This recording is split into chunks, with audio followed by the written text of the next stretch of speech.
The girl's knuckles were turning white from the cold when she pushed open the rusted metal door of the clubhouse. 10-year-old Rowan Avery stood there, soaked by Michigan sleet, clutching a folded obituary like it was the last piece of her father she had left. Every biker inside froze. She lifted her chin, swallowed hard, and whispered, "I need you to come to my dad's funeral. Because no one else will. Before we start this story, tell me, where in the world are you watching from? We love seeing how far these stories travel. And if you enjoy our stories, please consider subscribing to our channel and don't forget to hit the hype button." The room smelled of oil, leather, and wet asphalt. Conversations died. A dozen men in worn jackets turned slowly toward the girl standing in the doorway. She didn't flinch at the sight of the Hells Angels emblem stitched across broad backs. She stepped inside, letting the door thud shut behind her. Rowan Avery was small for 10, with dark hair plastered to her cheeks and a bruise blooming under her left eye. Not a fresh one more, like something she'd stopped bothering to hide. A tall biker with gray streaks in his beard set his beer down and crouched to her level. "You lost, kid?" he asked. Rowan shook her head. She unfolded the damp obituary with careful fingers. "My father. His funeral is Friday. Nobody's coming." A few men exchanged looks. The girl kept going before fear caught up to her. "My dad's name was Mark Avery. He worked at Holbrook Steel until last week." Her voice snagged, but she pushed through. "He was murdered. Police said it was a robbery, but it wasn't. People in town know who did it, and they told everyone not to show up to his funeral." Her voice cracked. "I don't want him buried alone." The gray-bearded biker stood slowly, eyes narrowing with concern rather than suspicion. "What's your name?" "Rowan Avery." Another biker, huge shoulders, tattoos crawling up his neck, stepped closer. "Who told people not to show?" Rowan hesitated. She pulled her sleeve down over her wrist, hiding something. "My father tried to stop some guys outside our apartment.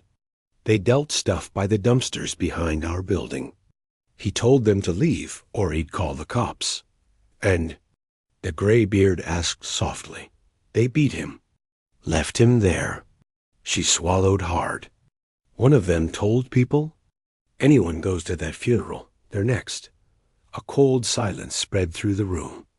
The Michigan wind rattled the metal door like it agreed with her. "Where's your mom?" Another biker asked. Rowan blinked slowly. "She left when I was 7. And now? I'm staying with my aunt. She's scared. She said she won't go." Rowan's shoulders slowly tightened, like each word was a weight. "She told me I should just let the funeral be small. But my dad spent his whole life helping people. He fixed cars for free. He shoveled neighbors' driveways. He didn't deserve to be left alone in the ground." She lifted her chin. "So I came here. Why us?" the tattooed biker asked, crossing his arms but softening his voice. Rowan reached into her jacket and pulled out a crumpled newspaper clipping. The headline was faded but readable. "Hells Angels donate coats to local school children." A photo beneath showed a lineup of bikers handing out winter jackets. "My dad kept this," Rowan said. "He said you weren't like people said. That you helped kids when nobody else bothered." The gray-bearded biker exhaled slowly. "Your dad said that?" "Yes," she whispered. "He said not to judge people by patches or clothes. He said you could always tell who someone really is by what they do when no one is watching." Her voice wavered, but she steadied it. "I know you didn't know him, but he knew you, and he respected you." She held the obituary out like an offering. "Please, I don't want him buried alone. I can't stand there by myself." The bikers looked at one another. Not tough, not intimidating, just human men who'd lost people too. A younger biker muttered, "She walked here alone?" In this weather? Rowan nodded. My aunt didn't want to come near this place. That stung them more than she knew. The gray-bearded biker straightened up and motioned toward a back hallway. Give us a minute, Rowan. She hugged her arms and nodded, stepping aside as they filed toward the locked room where they held their private meetings. The heavy door shut behind them with a metallic thud, leaving her alone in the dim main room. Inside the meeting room, voices rose immediately. We show up at a funeral or a crew already threatened the town? One biker snapped. They're looking for trouble. They beat her dad to death. Another growled. We're really gonna let that slide? It's not our fight, someone countered. That kid walked through freezing rain, the tattooed biker shot back. You think she'd come here unless she was desperate? The gray-bearded biker Jensen finally spoke. Her father respected us. He taught his daughter to respect us. That means something. A long silence followed. Then Jensen added, quieter, And did you see her wrist? A few nodded grimly. Beneath Rowan's sleeve, she'd been hiding finger-shaped bruises. Someone had grabbed her recently. Hard. We don't turn our backs on a kid in danger, Jensen said. Not in this club. One by one, the men nodded. The vote was unanimous. The meeting room door opened, and Jensen stepped out. Rowan's eyes lifted immediately, hopeful but wary, like she'd been bracing for another disappointment. Jensen knelt so their eyes met. Rowan, we'll be there. She blinked fast. All of you? All of us, he said. Your father won't be buried alone. Rowan's breath hitched, and for a moment, the toughness she'd carried like armor slipped. She pressed the obituary to her chest. Thank you. Jensen stood. We'll need some details. Time, place, who might cause trouble. He kept his tone calm, careful not to overwhelm her. We'll make sure you're safe too. Rowan hesitated, then slowly pushed her sleeve up. Finger-shaped bruises wrapped around her wrist like a cruel bracelet. My aunt's boyfriend didn't want me coming here, she whispered. He said I was asking for trouble, and he grabbed me. She swallowed. I came anyway. Jensen's jaw flexed. The room stiffened behind him. You're safe with us, he said quietly. We'll handle it. A biker handed Rowan a warm jacket from a donation box. Another brought her hot cocoa from the kitchenette. They didn't smother her with questions. They just stayed close, steady, silent. For the first time all day, she didn't look cold. Jensen insisted on driving Rowan home, not dropping her at the curb, walking her to the door to make sure she was safe. She hesitated the whole ride, tracing circles on the sleeve of the borrowed jacket, watching the rain smear the window. Michigan streetlights flickered through the wet glass like tired eyes. Her aunt's apartment building sat behind, the old rail yard, rusted tracks half buried in snow. Rowan stared at the staircase. He might be inside, she whispered. Who? Jensen asked. She didn't answer, but she didn't have to. The bruise on her wrist told the story. Jensen walked her up the steps slowly, boots echoing on the metal. Rowan unlocked the door with shaking fingers. Her aunt, Marcy, appeared in the doorway, thin, exhausted, and startled by the biker behind Rowan. Jesus, Rowan, where were you?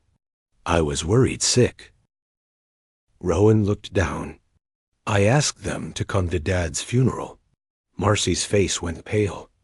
Rowan, you shouldn't. A man's voice cut in from the living room. Who the hell is that? The boyfriend. Broad shoulders, cheap tattoos, cigarette dangling from his fingers. Jensen didn't push forward or posture. He simply squared his stance between Rowan and the doorway. Marcy's boyfriend froze. Something in Jensen's calm made him rethink everything. The boyfriend stepped closer, but his swagger wavered. She ain't supposed to leave without telling us. Rowan flinched. Jensen stayed still, his voice even. She told you where she was going. You just didn't like it. The boyfriend looked between Jensen's broad frame and the Hell's Angels patch across his back. His mouth opened, that same sharp tone he used on Rowan rising, until he caught the look in Jensen's eyes. Not a threat, not aggression, just a quiet, immovable line he'd never cross. Marcy touched her boyfriend's arm. "Just let it go, Rick." He muttered something under his breath and backed off into the kitchen, pretending he had something urgent to do in a drawer. Jensen knelt beside Rowan. "We'll be at the funeral. And if you need us before then, you call this number." He handed her a card with just his name and a number written in pen. Rowan nodded. "Thank you." Marcy pulled the girl into a hug, whispering an apology that broke in the middle. Jensen lingered a second longer, making sure Rowan's breathing steadied. "Friday," he reminded softly. "We'll take care of it." As he walked down the staircase, he knew one thing. The threats around this girl ran deeper than the men who killed her father. The next morning, frost coated the lot outside the clubhouse like a thin sheet of steel. Jensen called a meeting before sunrise. The men rolled in quietly, headlights slicing through the cold. "Rowan's father wasn't just some guy," Jensen began. "He was respected at Holdbrook Steel. People loved him. So why is the whole town scared?" The tattooed biker Briggs leaned forward. "I checked around last night. Word is a small crew's been moving fentanyl through the east side. They used the dumpsters behind Rowan's building to stash product. So Avery got in the way?" Someone asked. "Yeah," Riggs said. "And the crew responsible? They've scared half the town into silence." Another biker spat on the ground. "Cowards." Jensen continued. "Friday, these men might show. They think fear owns that town. They think people will hide." A long pause settled, but we're not hiding. A murmur of agreement rippled through the room. Briggs added quietly, "There's more." Someone grabbed Rowan's wrist hard enough to bruise it. Her aunt's boyfriend. He's connected to that crew. Small-time runner. Might have warned her not to talk. Jensen's jaw tensed. "We're honoring her father first. After that, we make sure no one lays a hand on that kid again." Nobody disagreed. Friday morning arrived gray and bitter, the kind of Michigan cold that wrapped around bones. The funeral was set for 10 at Linden Grove Cemetery, the small one behind the old paper mill. Rowan stood at the entrance in a too-thin coat, clutching her father's photo to her chest. Her breath fogged the air as she scanned the empty parking lot. For a terrifying moment, she thought no one was coming, then she heard it. A single low rumble rolling across the frost. One motorcycle. Then 5, then a line forming behind her like an approaching storm. Not loud or showy, controlled, steady. The kind of entry that said they were here for one purpose only. 50 Hell's Angels turned into the lot, engines echoing off the mill's brick walls. They weren't in formation for intimidation. They rode slow, careful, respectful. Rowan's shoulders loosened. Tears blurred her vision. Jensen dismounted first. "You okay, kid?" Rowan nodded, wiping her cheeks. "I didn't think anyone would come." "We said we would," Jensen replied. "And we don't break promises." One by one, the bikers gathered behind her, not in front. Not overshadowing her, just forming a silent shield of leather and steel. More bikes were still coming. By 10 o'clock. More than 100 bikers from neighboring towns filled the cemetery walkway. Some were independent riders. Some wore colors from clubs that rarely stood side by side. But today wasn't about club politics. It was about a 10-year-old girl trying to bury her father with dignity. Even townspeople who'd planned to stay away drove past slowly, watching the silent wall of bikers lining the path. A few parked and stepped out, nerves softening when they saw Rowan walking between them. Protected rather than overshadowed. The pastor approached, adjusting his scarf. "Rowan, are these your guests?" She nodded. "They're here for my dad." The man blinked fast, then straightened. "Well, then let's give him the service he deserves." The ceremony began. Snow drifted lightly, settling on leather shoulders. Jensen stood at the back, arms crossed, eyes scanning the tree line for threats. Briggs flanked the left. Others filled the perimeter with quiet vigilance. Rowan read a short letter she'd written the night before. Her voice wavered, but never broke. "My dad always said standing up for what's right is scary. But he did it anyway. I hope I can be like him someday." 100 bikers lowered their heads. The real trouble hadn't arrived yet. The pastor had just stepped aside when Rowan placed her father's photo on the casket. The moment her fingers left the frame, a sound cut through the quiet 3 cars pulling up fast, tires crunching over frozen gravel. Every biker's head lifted at the same time. The vehicles stopped crooked at the cemetery entrance. Doors opened. 5 men stepped out, hoodies up despite the cold, hands tucked in pockets like they were hiding more than warmth. Rowan stiffened immediately. She recognized them. The ones who lurked near the dumpsters. The ones who told everyone to stay away. Briggs moved first, positioning himself between Rowan and the newcomers. Jensen joined him without a word. The men approached slowly, eyeing the funeral like they were evaluating property they intended to break. One smirked. Didn't expect an audience. Jensen's voice was calm steel. "Leave. We're just paying respects," the man said, lifting his chin. "Right, boys?" They snickered. Rowan backed up until her shoulders touched Briggs's jacket. She whispered, "That's them." Jensen heard it. "You had your chance to show respect when her father was alive." The man's smirk vanished. "This doesn't concern you, old man." "Then walk away," Jensen replied. The air tightened. Waiting to snap out, the men advanced another step. Not enough to provoke, just enough to prove they weren't afraid. But they should have been. 100 bikers shifted subtly, shoulders angling, boots grinding into the snow. They didn't posture or shout. They simply existed solid, immovable, unblinking. The leader scoffed.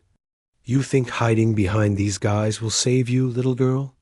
Briggs tensed, but Rowan stepped out from behind him before anyone could stop her. She stood small, trembling, but firm. "I'm not hiding." The leader laughed. "Your dad got what he got. Should have minded his." "Finish that sentence," Jensen said quietly, stepping forward. "And you won't like how this ends." The men paused. For the first time, doubt cracked through their false confidence. The cemetery was quiet, except for the soft hiss of snow hitting jackets. A police cruiser turned onto the road, its timing almost accidental. The leader swallowed, recalculating. Jensen didn't break eye contact. "You boys came here to scare a kid," Jensen said. "That tells us everything we need to know about you." The cruiser slowed, the officer inside watching curiously. The leader clicked his tongue. "This isn't over." Jensen nodded once. "You're right. It's not." They retreated, but not far. The funeral continued, quieter and more solemn now. The pastor resumed the final blessing, but nerves rippled through the crowd like cold wind. Rowan didn't cry. She looked too exhausted for tears. She stood close to the casket, gloved hands clasped so tightly they shook. Jensen moved beside her. "You did good, kid." "I wasn't trying to be brave," she whispered. "I just didn't want them talking about him like that." "That's still brave." She looked up at him, eyes red-rimmed. "I just wanted a normal goodbye." Jensen didn't know what to say to that. When the pastor finished, bikers formed a line so Rowan could walk between them to the burial plot. Some placed small items on the casket pins, patches, even a worn leather glove from a veteran rider who said her father deserved better than the world gave him. As the workers prepared to lower the coffin, Rowan rested her palm on the wood. "Goodbye, Dad." The lid descended slowly. The moment it touched the rails, Rowan swayed.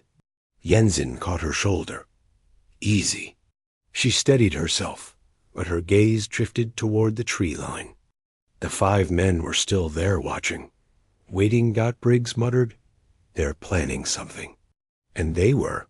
The burial ended, families dispersed, and cars rolled out of the lot. But Rowan stayed, sitting on the cold bench near the grave, coat pulled tight around her small frame. She wasn't ready to leave. Neither were the bikers. They formed loose circles, giving her space, but not distance. Briggs scanned the lot. Those guys left. No, Jensen said. They circled around. I saw the tracks. As if summoned, a phone vibrated in Rowan's pocket. She flinched. Marcy's number. She answered with a small, hello, then went still. Jensen leaned down. What is it? She lowered the phone. Rick's yelling. He said I brought problems to the house. He said I need to come home now. Briggs swore under his breath. Jensen crouched. Rowan, you don't have to go back there right now. She hesitated, torn between fear and loyalty. She didn't know. My aunt, she's scared. Jensen stood. Decision made. We're taking her home. But not alone. A line of motorcycles roared awake as if the engines understood the mission. Rowan climbed into Jensen's truck while 50 bikers formed a steel convoy behind them.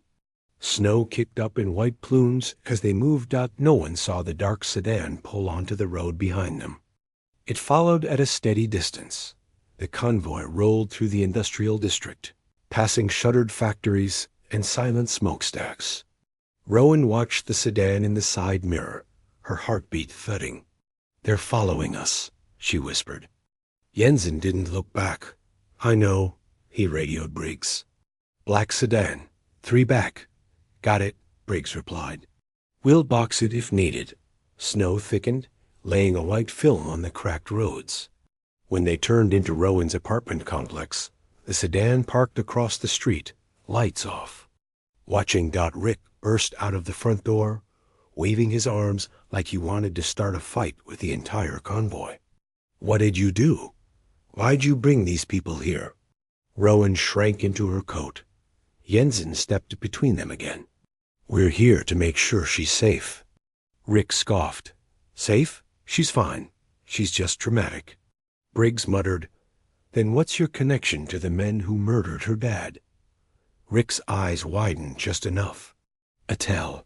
Marcy appeared at the door, face pale. Rick, stop. But Rick didn't stop. He reached for Rowan's arm again. Out of habit more than purpose. Jensen caught his wrist mid-air, firm but measured.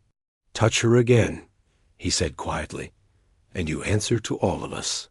Behind him, 50 bikers stood in absolute silence. The sedan's engine started again. Waiting. Rick yanked his arm back, more startled than hurt. You can't tell me what to do, he snapped, trying to recover his bravado. But his eyes flicked nervously toward the rows of riders standing behind Jensen. 50 men in leather. 50 silent witnesses. Jensen didn't raise his voice. We're not here to fight you. We're here because she's scared, and she has reasons. Rick scoffed. She's a kid. Kids lie. Rowan stepped forward, voice tight but steady. I didn't lie. You grabbed me. You told me to keep my mouth shut about the guys behind our building.